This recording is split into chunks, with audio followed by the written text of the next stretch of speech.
Hello friend, Jagdamb Jagdamb स्वागत आहे तुमचं माझ्या नवीन एका व्हिडिओमध्ये. येळकोट येळकोट, जय मल्हार, सदानंदाचा येळकोट. तर आज आम्ही आपली ही गाडी काढून आम्ही निघालो होतो कुठेतरी बाहेर असं फिरायला. आता न्यू इयर आहे, सगळ्यांनाच वाटतं की आपणही कुठे कुठे फिरायला जावं. तर प्रत्येक घरातला प्रत्येक मेंबर वाटतं आपण कुठेतरी बाबा फिरायला जायलाच पाहिजे. तसं आम्हालाही वाटलं की चला बाबा कुठेतरी आपण फिरायला जायलाच पाहिजे, तर का नको मग देवदर्शनाला. म्हणून मग आम्ही ठरवलं चला आपण जाऊया जेजुरीच्या खंडोबाला. तर आम्ही 1-2-3 वर्ष झालं जेजुरीच्या खंडोबाला गेलेलोच नव्हतो. मग म्हटलं चला त्यानिमित्ताने छान असं दर्शन होईल, आणि आज होता मंगळवार, गर्दी नव्हती. म्हणून मग आम्ही निघालो. मग आपला भंडारा वगैरे घेतला. पण आबा बाबा बाबा काय तुफानी गर्दी तिथे, विचारू नका. जेव्हा जाईल पंढरपूर, तुळजापूर आणि जेजुरीचा खंडोबा, इकडे कधीही तुम्हाला शांत म्हणजे हे मिळणार नाही. नेहमी तुफानी गर्दी जी असते ना, ती तुफानी गर्दीच इकडे पाहायला मिळते. आणि जे मग अशा प्रकारे आता आम्ही गड चढायला सुरुवात करत होतो.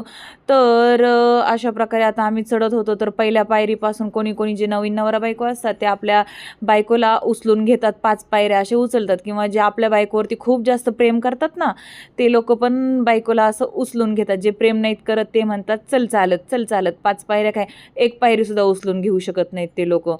पण मग अशा प्रकारे आम्ही दर्शनाला जात होतो. रस्त्याने जाताना भंडारा वगैरे विकत घेतला, फुलं वगैरे तर मी घरूनच नेलती. आणि हो, विशेष म्हणजे मी पुरणपोळीचा नैवेद्य घरूनच बनवून नेलता. आता जसं की तुम्हाला सांगितलं की जे प्रेम करत नाही ते 1 पायरी उचलून घेत नाही, तर आमच्या नवऱ्याने आम्हाला 5 पायऱ्या उचललं बरं का, हे तुम्हाला सांगते. आणि अशा प्रकारे आपण आलतो गडावरती. येळकोट येळकोट, जय मल्हार. सगळीकडे बघा देवाचा भंडारा कसा उधळलेला आहे, आणि किती छान नजारा आहे. सोन्याची जी आपली जेजुरी असते ना, अगदी ही सोन्याची जेजुरी तुम्हाला पाहायला मिळेल. काय सुंदर तिचं रूप आहे.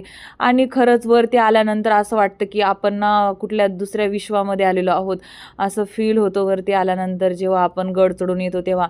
आणि गड चढण्याचं विशेष म्हणजे असं ना, ज्यांना असं वाटतं ना खालून किंवा घरूनच की मी आता चढू नाही शकत, तेही देवाच्या भक्तीने आणि ह्यांनी ते अशा प्रकारे गड चढतात की वाटतच नाही. आता आमच्या अण्णाच घ्या, ते घरी म्हणले होते की मी चढणार नाही, माझे फार गुडघे दुखतात.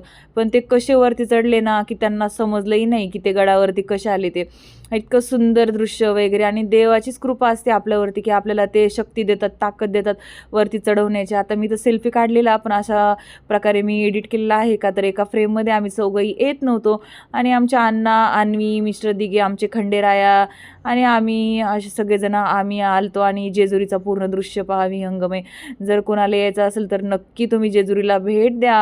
आणि त्यासाठीच मी इन्फॉर्मेटिव्ह लॉंग व्हिडिओही टाकणार आहे. धन्यवाद.